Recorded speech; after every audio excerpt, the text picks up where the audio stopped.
दोस्तों नमस्कार। आपको न्यू पैरामाउंट अड्डा के यूट्यूब चैनल पर सभी दोस्तों का बहुत बहुत स्वागत करता हूं। आज हम देखेंगे मौलिक अधिकार से संबंधित जितने भी ये आपके एग्ज़ाम में पूछे जाते हैं, इनके बारे में हम अच्छे डिटेल के बाद अध्ययन करेंगे और देखेंगे कि जो अनुच्छेद का क्रम दिया हुआ है ये आपका दिया हुआ कहाँ से कहाँ तक अनुच्छेद आपके इसमें एग्ज़ाम में पूछे जाते हैं।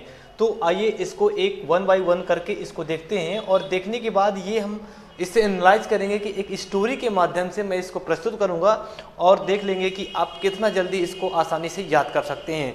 ये इसके बाद मैं फिर लाऊंगा कि इनके पार्ट बाय पार्ट जो है कहाँ से कहाँ तक ये आपके दिए जाएंगे। तो चलिए आइए देखते हैं इसको हम कैसे अध्ययन करते हैं। मौलिक अधिकार किसी भी एग्जाम में अगर जीके जीएस का एग्जाम आता है तो वहाँ पर मोस्टली ये पूछा जाता है, इसलिए इसको बहुत ध्यान से देखिए और समझने का प्रयास करिए। देखते हैं मौलिक अधिकार। पहला नंबर है समानता का अधिकार। क्या है? पहला नंबर है समानता का अधिकार। एक स्टोरी के माध्यम से हम इसको इस तरह से देखेंगे कि समानता का जो अधिकार है किस तरह से एक व्यक्ति होता है और व्यक्ति क्या होता है कि जब उसकी शादी हो जाती है तो इसके बाद उसका क्या हो जाता है, बंटवारा हो जाता है। तो बंटवारा होने के बाद देखते हैं कि क्या होता है, उसके साथ समानता का भाव व्यवहार नहीं किया जाता है। तो अनुच्छेद हम अगर याद करें तो 14 से 18 लेकर के इसको हम याद करेंगे समानता का अधिकार। इसके बाद अगला आता है, सेकंड नंबर पे आता है स्वतंत्रता का अधिकार। देखिए स्वतंत्रता का अधिकार की अगर हम बात करें कि जब ये क्या होता है कि वो समानता के व्यवहार में बंटवारा हो गया, इसके बाद वो क्या हो जाता है, स्वतंत्र हो जाता है, किसी तरह से उसका घर का बंधन नहीं रह जाता है। तो ये आपका जो है ये 19 से अनुच्छेद 22 तक दिया गया है। राइट, आगे देखते हैं 3 में देखते हैं शोषण के विरुद्ध अधिकार, यानी शोषण के विरुद्ध। अब इसके बाद जब वो काम करने जाता है तो उसके साथ शोषण हो रहा है, यानी जितनी मजदूरी पा रहा है उतनी वो नहीं पाता है। तो इसलिए शोषण के विरुद्ध अधिकार जो है अनुच्छेद 23 और 24 के अंतर्गत रखा गया है। इसके बाद धार्मिक स्वतंत्रता का अधिकार। अब इसके बाद जब शोषण होने लगा तो वो जाता है धर्म में, यानी मंदिर जाता है, कहीं भगवान की पूजा करता है कि मेरा शोषण ना हो। इसलिए अनुच्छेद 25 और ये जो आपका 28 है ये आपका धार्मिक स्वतंत्रता के अधिकार के बारे में बताता है। अगला देखते हैं 5वां नंबर है सांस्कृतिक एवं शिक्षा संबंधी अधिकार। अब वो कहता है धर्म से काम नहीं चलेगा, इसके बाद वो जाता है तो सांस्कृतिक एवं शिक्षा, यानी अगर सोचता है कि मैं कुछ कला सीखा होता या शिक्षा पढ़ा लिखा होता तो मुझे इस तरह की परेशानियां ना उठाना पड़ता। इसके बाद जब यहां से भी उसका काम नहीं चलता तो ये अनुच्छेद दे दिया 29 और 30 दे दिया। इसके बाद देखते हैं अगला देखते हैं संवैधानिक उपचारों का अधिकार। अर्थात कह सकते हैं कि संवैधानिक जब इन सभी से वो निजात नहीं पाता है तो जाता है वो संविधान की, यानी कह सकते हैं न्यायालय की शरण में जाता है, इसलिए आपका अनुच्छेद 32 हो जाता है। तो इस तरह से हमने आपके सामने इस तरह का एक स्टेटमेंट प्रस्तुत किया, एक कहानी के माध्यम से बताया और देखते हैं फिर एक बार रिकॉल करते हैं। पहला है समानता का अधिकार, दूसरा है स्वतंत्रता का अधिकार, तीसरा है शोषण के विरुद्ध अधिकार, चौथा है धार्मिक स्वतंत्रता का अधिकार और पांचवा है सांस्कृतिक शिक्षा संबंधी अधिकार, संवैधानिक उपचार को आपका लास्ट है। इस तरह से हमने एक स्टोरी के माध्यम से देख लिया कि किस तरह से हमने ये जो आपके अधिकार हैं जो कि हर एग्जाम में जीके से संबंधित एग्जाम में पूछा जाता। अगर ये वीडियो पसंद आया हो तो लाइक करिए, शेयर करिए, सब्सक्राइब करिए। जय हिंद, जय भारत।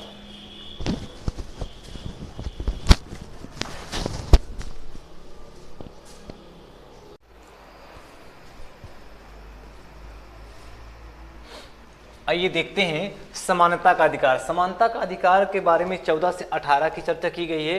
समानता का अधिकार में देखिए इसमें कौन से क्वेश्चन आपके एग्जाम में मोस्टली पूछे जाते हैं।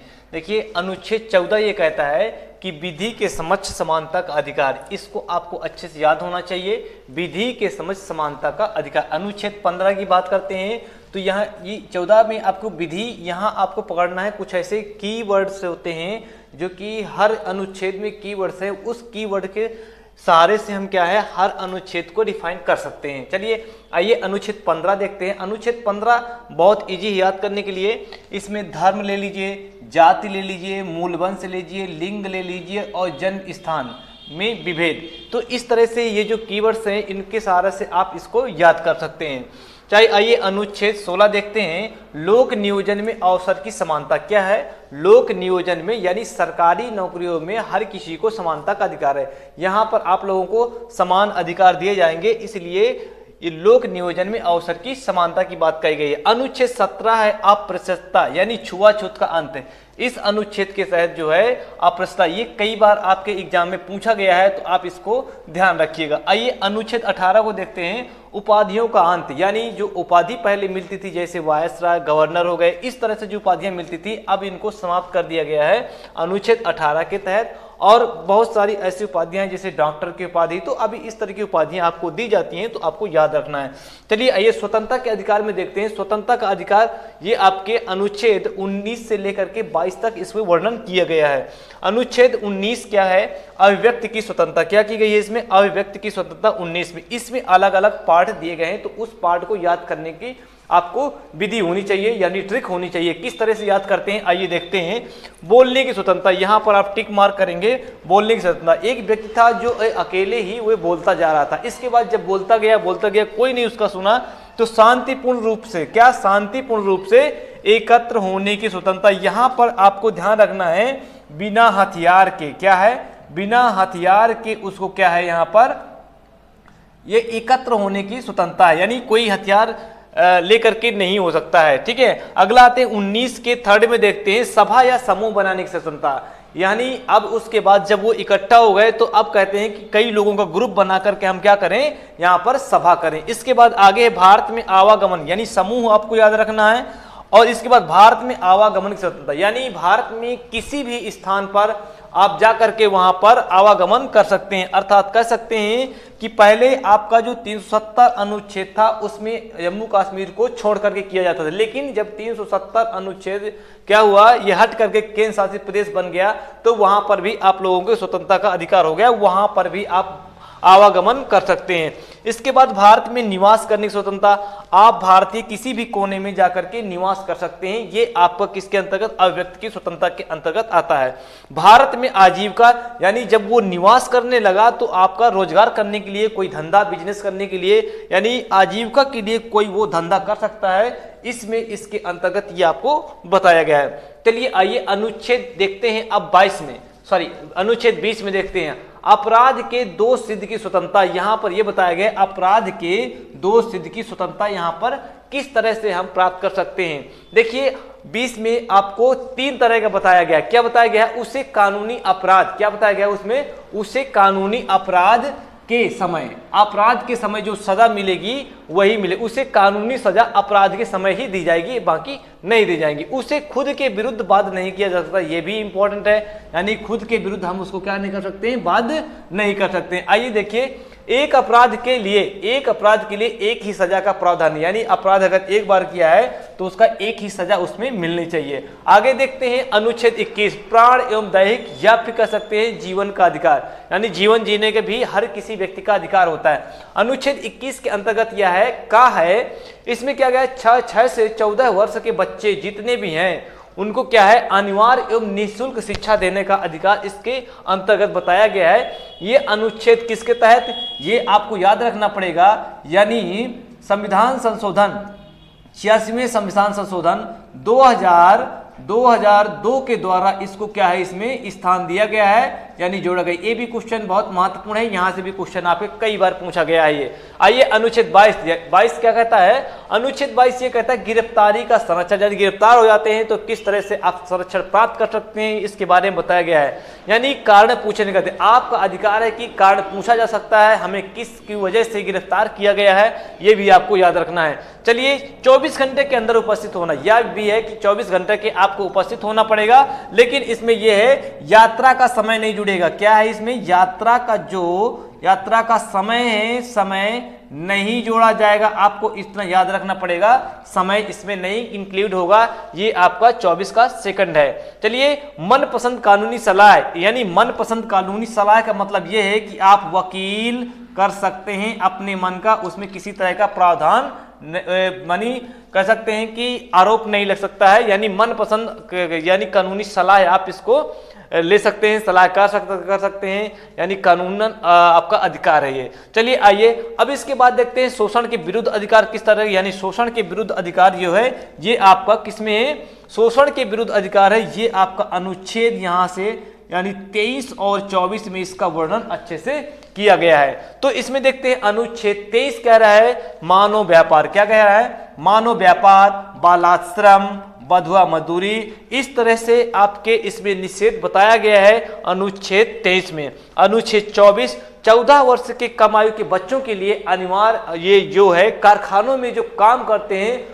उनके लिए निषेध है। उनके काम करने के लिए सरकार ने व्यवस्था की है कि अगर 14 वर्ष से कम वर्ष के बच्चे हैं तो उनको क्या है, उन्हें नहीं रखा जा सकता है। तो इस तरह से ये आपके अनुच्छेद हैं, आपने याद कर लिया और इसके बाद और भी हम याद करवाएंगे। तब तक के लिए नमस्कार।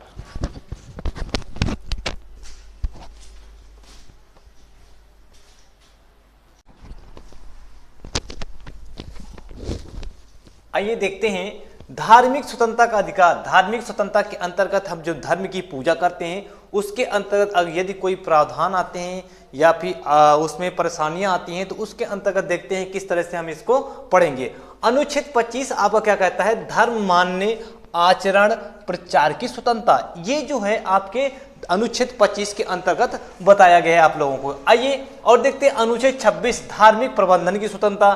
तो पहले धर्म के मनाने यानी आत्मसात करने की, इसके बाद इसमें दिया गया है धार्मिक प्रबंधन यानी मैनेजमेंट की जो स्वतंत्रता है अनुच्छेद 26 के अंतर्गत आता है। आइए और देखते हैं अनुच्छेद 27 धार्मिक संपोषित, यानी कह सकते हैं संपोषित का यहां से मतलब हो जाएगा कर से, यानी इसकी भी स्वतंत्रता आपको अनुच्छेद 27 में दी गई है। आइए अनुच्छेद 28 की बात क्या है, धार्मिक शिक्षा उपासना, यहां दिया धार्मिक शिक्षा उपासना एवं उपस्थित होने की स्वतंत्रता जो है इसी में आपको दी गई है। अब आगे देखते हैं सांस्कृतिक एवं शिक्षा संबंधी अधिकार। ये सांस्कृतिक एवं शिक्षा संबंधी जो अधिकार दिए गए हैं आप लोगों को लिए अल्पसंख्यकों के लिए यहां पर बताया गया है। तो अल्पसंख्यकों के लिए देखते हैं अनुच्छेद 29 यानी अल्पसंख्यकों के हितों का, यानी इनका जो हित है हितों का संरक्षण होना चाहिए, इसके बारे में बात कही गई। अनुच्छेद 30 के अंतर्गत देखते हैं अल्पसंख्यकों के शिक्षा संबंधी अधिकार, यानी अल्पसंख्यकों जो है इनका शिक्षा का हनन बिल्कुल भी नहीं होना चाहिए, इनको शिक्षा मिलनी चाहिए, किसी भी तरीके से मिले। आइए देखते हैं संवैधानिक उपचारों का अधिकार। ये लास्ट बचा है अनुच्छेद 32 जो है ये आपका बचा हुआ है।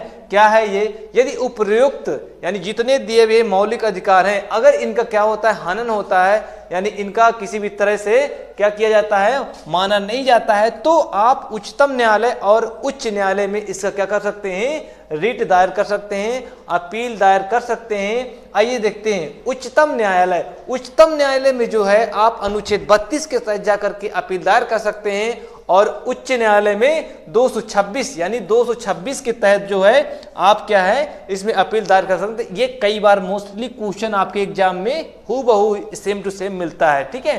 तो इस तरह से हमने देख लिया, लेकिन लास्ट में क्या है, संवैधानिक उपचारों के अधिकार को, किसको, संवैधानिक उपचारों के अधिकार को बी.आर. अम्बेडकर जी ने क्या कहा है, इसको कहा है संविधान की आत्मा कहा है। क्या कहा है, संविधान क्या, यानी संवैधानिक उपचारों के अधिकार को अम्बेडकर जी ने क्या कहा है, संविधान की आत्मा कहा है। इस तरह से ये आपके जितने भी 6 मौलिक अधिकार थे वो आपके पूर्ण रूप से यहाँ पर समाप्त हो गए। एक मौलिक अधिकार अनुच्छेद 31 जो था उसको क्या किया गया है, उसको एक संपत्ति का जो अधिकार था इसको हटा करके कहाँ रख दिया गया है, यानी एक कानूनी अधिकार बना के अनुच्छेद नंबर 300 के का में उसको रख दिया गया है। तो ये भी क्वेश्चन कई बार पूछा जाता है। अनुच्छेद 31 में जो है ये अनुच्छेद क्या है, अनुच्छेद की अगर बात करें यहाँ पर 31 जो है इसको हटा करके क्या, पहले ये संपत्ति का अधिकार था, संपत्ति का अधिकार को क्या हटा दिया गया, बना दिया गया है, इसको हटा करके एक क्या बनाया गया है, कानूनी अधिकार बनाया गया है, कानूनी अधिकार बनाया गया है।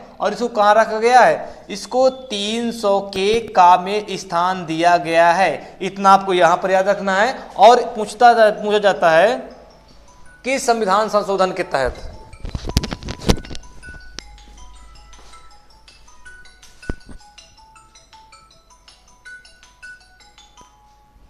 तो इससे पूछा जाता है कि